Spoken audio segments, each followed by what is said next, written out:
हर छुट्टी के दिन साल गिरा के दिन साल पर बरसी पर या उसकी शादी के दिन नज़म नहीं लिखनी चाहिए।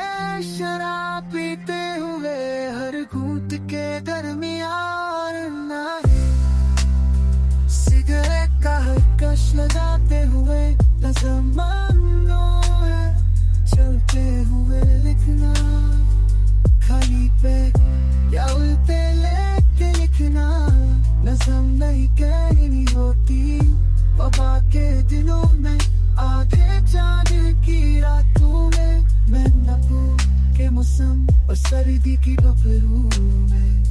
जरूरी नहीं इसके कंधे के दिल पर फूलों के उजम पर दांतों को सीधा करने वाली तारों पर या उसके पसंद के कवाखने पर कागज तले किए जाए।